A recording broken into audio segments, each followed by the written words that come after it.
Hi, everyone. I'm Nancy Chandler, and I am a volunteer advocate with the Alzheimer's Association. Thank you so much for joining us this evening. Drop a note into the chat, making sure you choose everyone, and tell us where you're dialing in from and how you heard about today's program. We're going to start our evening with a short video from some advocates.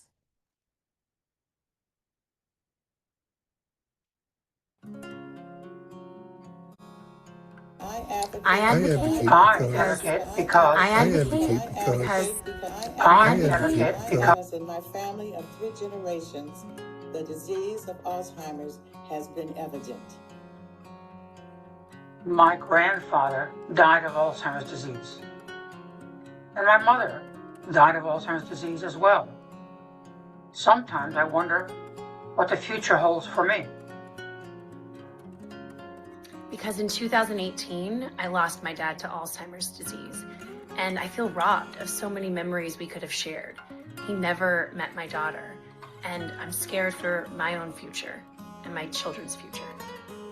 My great-grandmother, my grandmother, her sister, my aunts all suffer from this disease.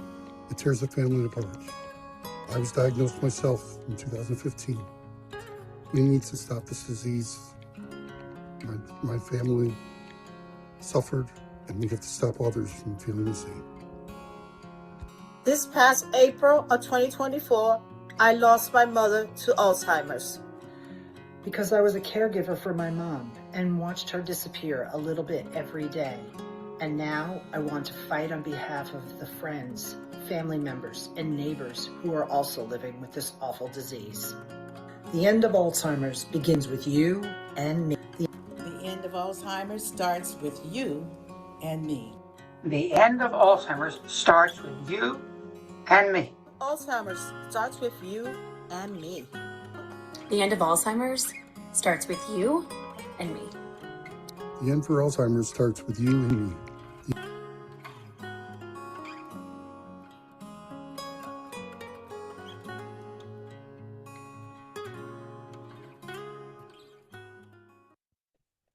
So thank you everyone for joining us this evening. We're going to start our evening with a poll question. So if we could put that poll question up, please. And just click on the answer that's appropriate for you. Have you ever met with an elected official? No, I'm too intimidated. Yes, but I didn't feel prepared. Yes, I feel very comfortable doing this. No, I'd love to try, and that's why I'm here. We'll give it a second to see what the results are. So let's bring up the results.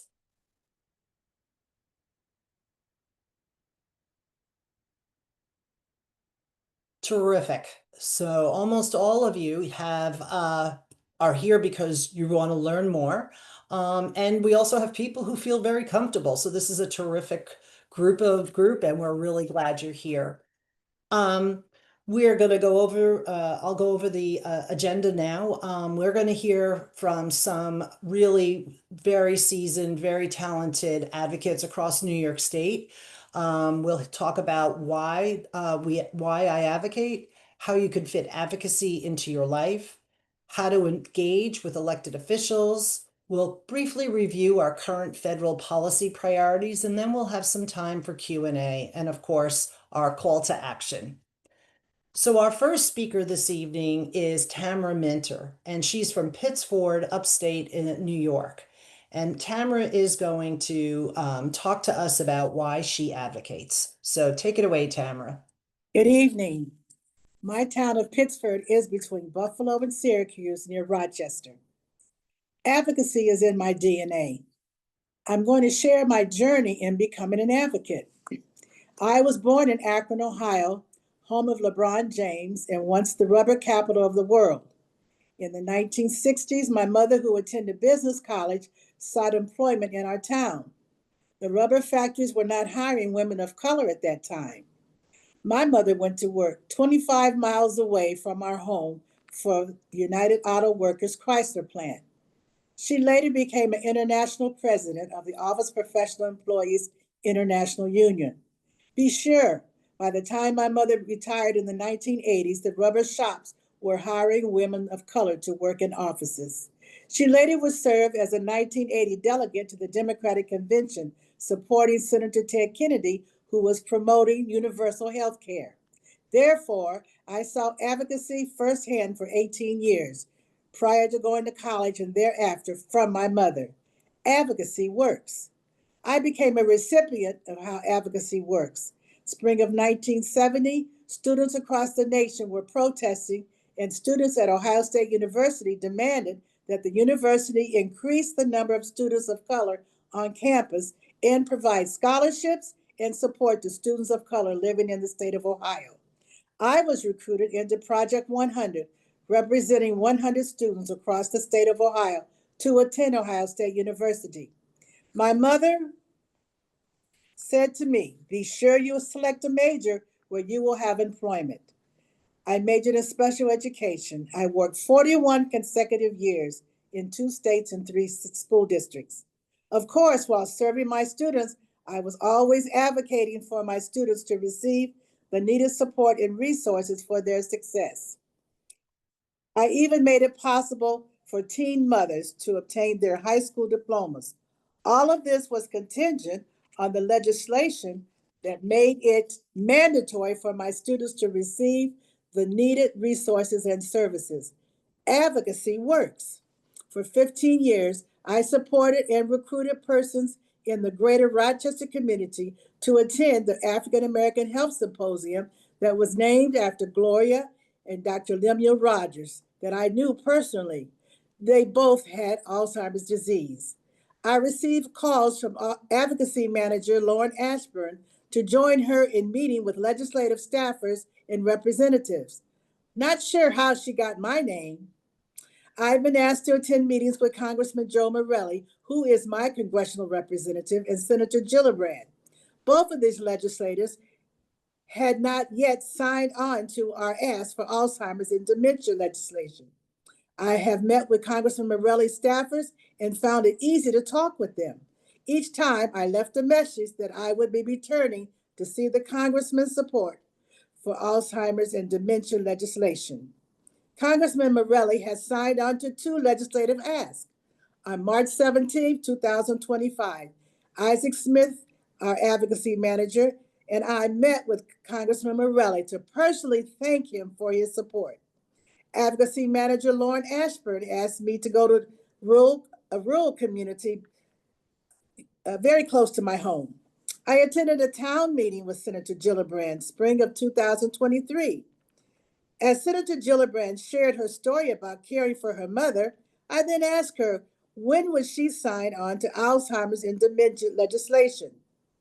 She replied, "It will be my next thing to do." She has also signed on to 2 legislative asks. So my visits to town halls and offices encouraging support of current legislation as shows advocacy works. 7.2 million people live with the Alzheimer's disease and dementia, and 12 million caregivers support those living with Alzheimer's and dementia. Alzheimer's disease is in my family for 3 generations. This is why I advocate. Advocacy is very much needed. I continue to advocate to pass legislation to provide more funding for research, early detection, and access to resources for families with loved ones living with Alzheimer's and dementia. In your own space and time, you can become an advocate for those 7.2 million persons living with Alzheimer's disease and dementia and their caregivers. Advocacy works. I am now serving as an ambassador to my congressional rep, Joe Morelli. I would like to thank at this time Lauren Ashburn, Isaac Smith, and Debbie Warburton for identifying me as a prospective advocate and moving me towards being an Alzheimer's advocate to benefit 7.2 million people living with the Alzheimer's and dementia disease. I bring your attention now to a slide. And that slide identifies the 3 A's: access, Take advantage of your opportunities, acknowledge, be aware of your strengths. What are you good at? And availability, I'm sorry. One of the things that was asked of me a few weeks ago was to visit all four legislative persons in New York State. And so I decided to do that. I was not able to meet personally with any of them. However, I saw office staff, and then with Assemblywoman Jennifer Lunsford, I couldn't even get in the office door. But there was a town hall that was being held in East Rochester. And so I knew that was a Saturday that I had availability. So I went over there, and you'll see me in the top picture. You'll see me with the young man who's taking a participation in government, and he needed to attend a government meeting. And I thought, boy, that's perfect. And then the other person in the purple is Jane Addams, who's been an advocate for 20 years. And then on the end, you have Assemblywoman Jennifer Lunsford. There's another slide. At the top, you see me with March 17th, where I thank Congressman Morelli for his support of our legislation. Over on the other side, you'll see me standing there dressed in purple, and I received the 2024 Advocate of the Year award. At the bottom, you'll see me with three other lovely ladies, and these ladies have become my friends. And the camaraderie that you feel when you get together with advocates from all over, especially within New York State.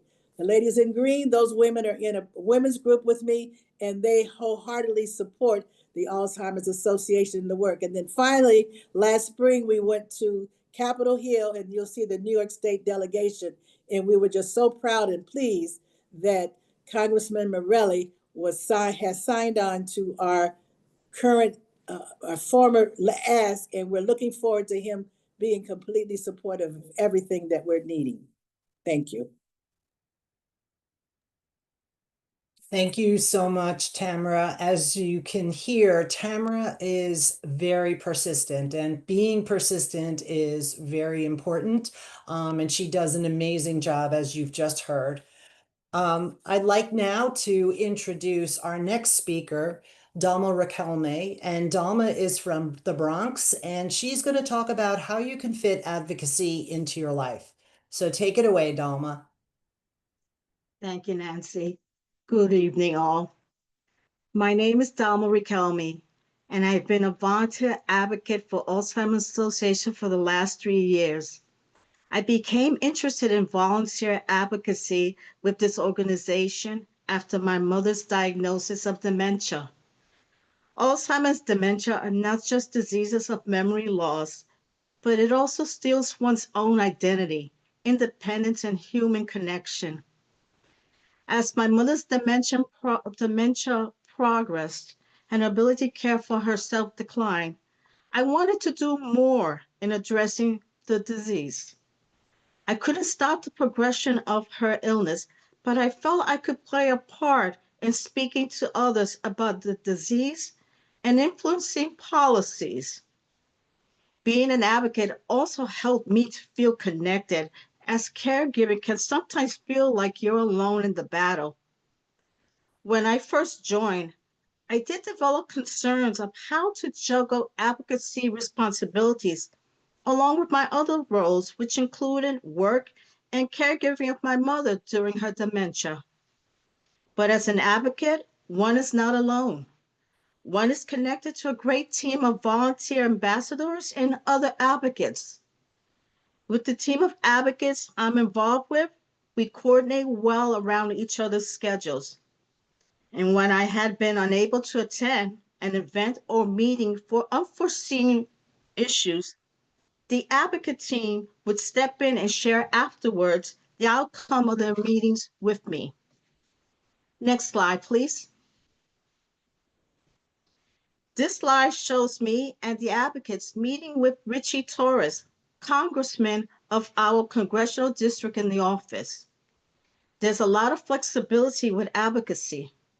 Our congressional state officials with whom we needed to speak with regarding Alzheimer's funding and bills were also accommodating of our availability on a number of occasions. Next slide, please. And when our reps were not available, many meetings were set with their team.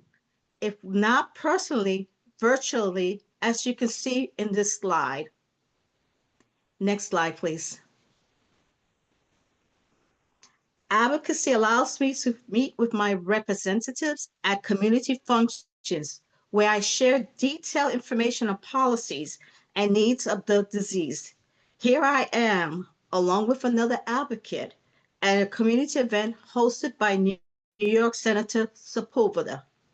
Many community health events are held by legislators and others held by other organizations.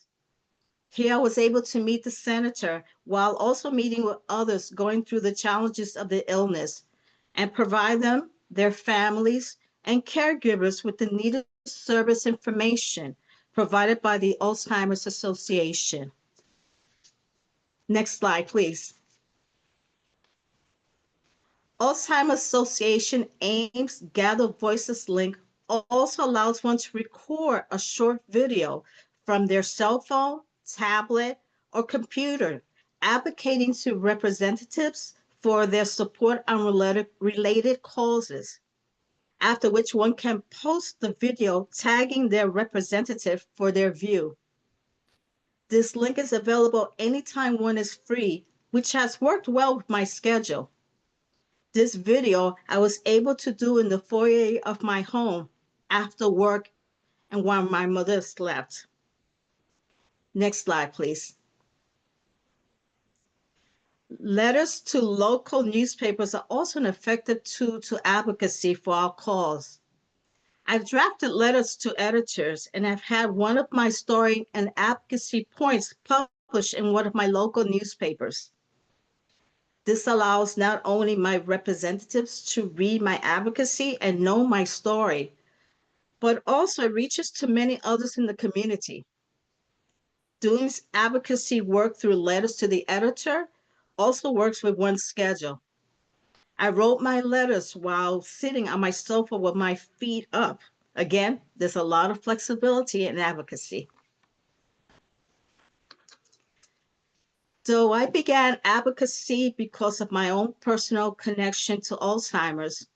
One does not have to have a history of Alzheimer's experience to be an effective advocate. The willingness to make a difference and use your voice to influence action toward the effective treatment, research, and service to address this disease is all you need. That can be even starting with participating in the annual Walk to End Alzheimer's like I did. Walk to End Alzheimer's raises awareness for Alzheimer's causes. Next Walk to End Alzheimer's is being held at Central Park, New York on November 15th, and I'll be there. There is something empowering about advocacy. It provides a sense of self-fulfillment to speak for others who no longer can because of Alzheimer's or other related dementias. Alzheimer's and dementia treatment have advanced because advocate voices have pushed medical professionals and political leaders to do something to combat the disease. It's the mission of advocacy now to continue to push until there is a cure. Now, with news of cuts being proposed by DC, which may impact funding research at the National Institute of Health, I urge everyone to join the Alzheimer's Association in speaking out.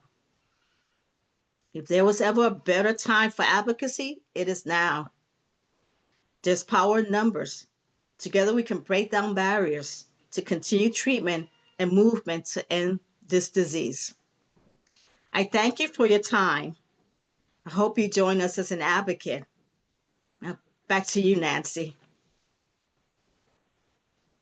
Thank you, Dalma. That was a great overview. And as you can see, Dalma, has found many ways to really be an effective advocate within the confines of, her life and schedule. So let's go to another poll question. The question is, why do people feel reluctant to approach an elected representative and in the wild? And basically we're referring to in the community. So click the answer that that works for you. They don't want to disturb the representative. They're intimidated by others who seem to know the representative personally. They're unsure about how to address the representative, or they don't know what to say. Give it another second or two for you to make your selections. Okay, let's see what the results are. Interesting. Okay, so most people said they're unsure about how to address the representative, and our next speaker is going to really help answer that question. But others of you said that you don't want to disturb the representative, which is also a very common concern. And being intimidated by a representative, or not by others who seem to know them better, is also a concern. So our next speaker is really going to help dispel some of these concerns. So I would like to introduce our next speaker, who is Catherine Wilson from the Hudson Valley, and she's going to share tips on how to engage with your representative in the community. Take it away, Catherine. Good evening, everybody. All right, most people believe that advocacy requires an incredible amount of time and energy and going to visit representatives in their office, taking time off to travel there, wait around, etc., or even taking the time and energy to go up to Albany, which could, for many of us downstate, could take an entire day to do that. But sometimes advocacy literally falls right into your lap when you're out and about, as I call it, in the wild, in your community. So, for those of you who are nervous about approaching a representative in the community, it's perfectly okay. There you are, you're at the fireman's parade with your grandchildren, your children, and you see your local state senator in the distance.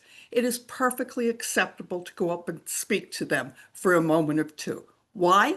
Because they are working. They are at the community event to hear from you. That's why they're there. They know the community will be there. They know their constituents will be there. They're there themselves known and to hear from you. Next slide, please. So, but there's an added problem for many people. You see the representative in the distance, and they are surrounded by a gaggle of people who all seem to know them very intimately, and they're all engaged in deep conversation, and that can be intimidating. Trust me when I say that those are often people who go to all the same events and everybody there knows everybody. And honestly, it gets a bit boring after a while. So if you're the fresh face that walks over and says, "Hi, I'm with Alzheimer's, may I speak to you for a moment?" Chances are, and I've had this happen, the representative will turn to you and go, "Oh, wow, somebody new. Let's hear from you." So don't be afraid of the perceived intimacy. Also, a lot of the people surrounding the rep are fellow advocates from different issues. Advocates are nice people. Nobody's going to mind if you go up to try to speak to the representative as well. Next slide, please. So, how do you approach the rep? Well, this is my golden rule. Remember the rule of Aretha, RESPECT. Very simple. Have respect for the rep's time. That means keep it short and simple. Don't drone on and on. Have respect for the event. If you are at a breakfast for veterans, don't go on and on for 10 minutes about Alzheimer's. Try to tie it in. So, for example, I was at one such event with Senator Gillibrand was there, and she was talking about veterans, military spouses. I went up to her, discussed that 75% of all caregivers were women, and also discussed how many military spouses are dealing with Alzheimer's, in addition to raising families alone while their loved ones were deployed. That got her attention because it tied it into the topic at hand. If you know in advance you're going to be at a particular event, such as a veterans event, contact Debbie or Isaac, run it by them, get a few talking points in the off chance that a representative will be there, and the chances are pretty good they will be. Also, respect for others who want to talk to the rep. Remember I said all advocates are nice, but they will get a little upset if you go drone on and on for 10 minutes. They'll start coughing behind you loudly.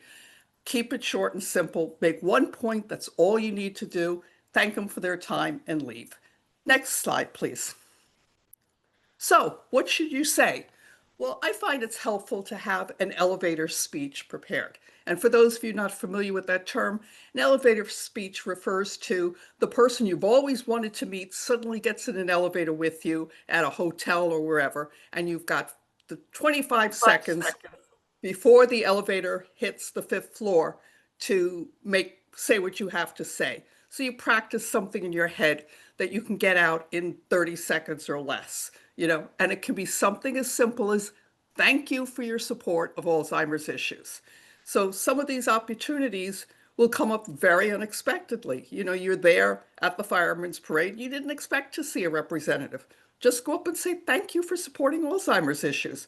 Everybody likes to be thanked for their work. Next slide, please. So where do you find your rep? I'm not going to go through all of these, but this is a list. You can see this in the email that Debbie and Isaac will send out afterwards. There's plenty of places where they will appear. Wherever lots of members of the community are, chances are a representative will be there as well. So do's and don'ts. Do be respectful. And this is important, if you go to a lot of events over time and you see the reps a lot and speak to them, always, always, always address them by title. Other people are around, show them the respect that their position warrants. Do introduce yourself, but again, keep that short. Say, hi, I'm Catherine Wilson. I'm from the Hudson Valley. I was a caregiver for my mother for Alzheimer's. That's it. Keep your ask, what we call an ask, what you want to say to them, short. Thank you, Congressman, for your support for the ENACT Act. We appreciate it, and we look forward to working with you in the future. Boom, that's it. Ask for a photo. You want to post it on whatever social media account you have? Go for it. But also ask the staff member for contact. Everybody walks away and goes, oh, I should have said. If you have the contact information of the staff member, when you ask for it, say, hey, look, I'd love to follow up with you later, and then send them the email in that thank you email for their time. Then you can include the other talking point that you forgot as you walked away. Pick up on the cues when you're talking to them. If the staff, these are the important ones, if the staff are looking at their watch, that means wrap it up. We've got to be somewhere else and we're already 20 minutes late. And leave it by thanking them for everybody, the rep and the staff, for their time. Next slide, please. The don'ts I already addressed. Don't hijack the event. We've all been to events where we're talking about frogs in the river and somebody comes in discussing the price of cheese. It has nothing to do with frogs in the river. So if you are at an event that has nothing to do with Alzheimer's, simply thank the rep for their support of the issue and leave it at that. Or if you've got facts in advance that you can tie in to the event, do that.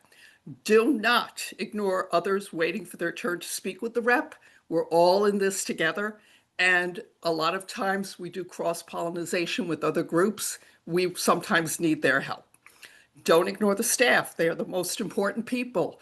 They will provide you with times to meet with the rep if you want to do that. They will also take the emails you send and pass the information along. And last but not least, don't be remembered for the wrong reason. Do not approach the rep in a personal, private setting. If they're out with their child, if they're at dinner with a loved one, if they're at a religious service, you can smile, nod, mouth the words thank you, and keep walking. Don't interrupt them. Thank you. Thank you, Catherine.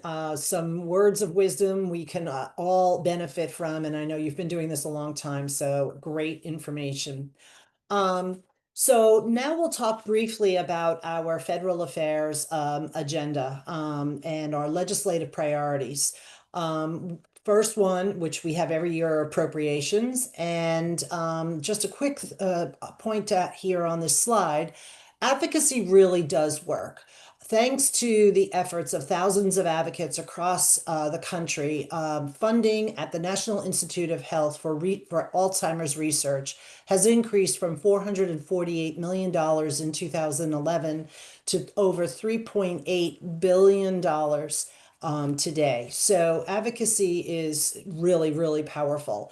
And we're continuing to ask for that support. So we are asking for a funding increase in the amount of 113.485 million for Alzheimer's research activities at the NIH. We're also asking for $35 million to implement the Bold Infrastructure for Alzheimer's Act at the CDC. Next slide. We have two pieces of legislation that we are also advocating for. The first one is the Alzheimer's Screening and Prevention Act. And if this bill becomes law, the Health and Human Secretary could allow Medicare to cover dementia blood tests if the secretary believes the coverage is appropriate. You may have read that a blood test has recently been approved by the FDA, and this law would create a pathway for that to be covered by Medicare more quickly and other insurance. The second piece of legislation is accelerating access to Dementia and Alzheimer's Provider Training Act. Primary care physicians are usually the first line of defense when someone has a concern about their cognition. The ADAPT Act would provide virtual Alzheimer's and dementia education and training for primary care physicians, which would help them better understand how to detect, diagnose, care for, and treat Alzheimer's and other forms of dementia. So these are the three things that we are really pushing for and advocating for right now. So if you think you might be interested in becoming an advocate, we really encourage you to follow us on social media and repost some of those things that you see. Just by reposting, you are doing advocacy. Next slide. So if you think you might want to be involved, we have this volunteer form and you can use the QR code right here. A staff member will reach out to discuss your interests and opportunities and answer your questions. You can also check out our website at alzimpact.org, and you can text NYSALZ to 888-438-0144 and you'll receive text messages from us. You'll only get 1 to 2 per month, so don't worry, we're not going to be spamming you. And you'll get links to take action and monthly call reminders. And if we go to the next slide, we can take a look at that text messaging that I mentioned. This literally is something that will take you 10 seconds. So if you sign up for these text alert, you'll receive a text message asking for you to take action, and you just simply click the link and the item on the right side will pop up. All you have to do is plug in your name, your address, and your email. The system will automatically find who your representatives are and then auto-generate an email or a Twitter message that then can be sent directly to the representative. You don't have to do anything other than put in that information, and it makes things really simple and fast, and it's a great way to do advocacy as well. So I know we've covered a lot of information, and we'd love to take any questions. If you could type in any questions that you have in the Q&A option at the bottom of the screen, we would love to answer your questions. I'd also like to ask our panelists to come back on camera in case there are questions that we want to direct to one or a particular speaker. Any questions?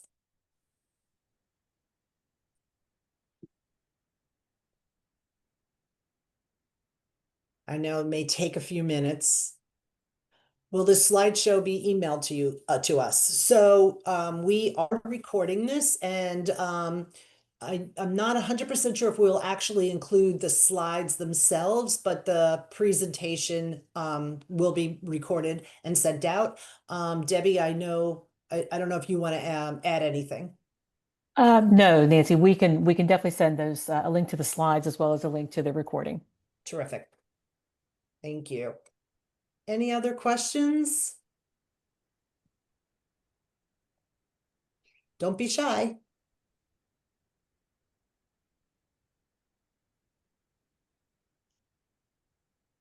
Going to give another minute or so for people to think about any questions. Well, if there aren't any questions, I want to first thank you for taking the time tonight to come to this presentation, learn a little bit more about advocacy, and hear from our amazing speakers. Hold on one second. I'm seeing, oh, thank you. I was just looking at the chat and we've gotten some nice thank yous from the folks who joined us. So we appreciate your being here. We hope you will become an advocate and join this. As one of our speakers said this evening, it's a great group of people who become your friends, and we're all in this together. And, you know, we're making progress, and we're not going to stop until this disease is done. I think that's it. I don't see any more questions other than just thank yous, and thank you to all of our speakers for taking the time and for sharing your great experiences and information. Okay, thank you, everyone. Oh, Did Isaac have a question? Isaac, did you have a question? I did not. I apologize. I accidentally clicked it. Good night, everybody. Good night, everyone. everybody. Thank Thank you. you. Good night, all.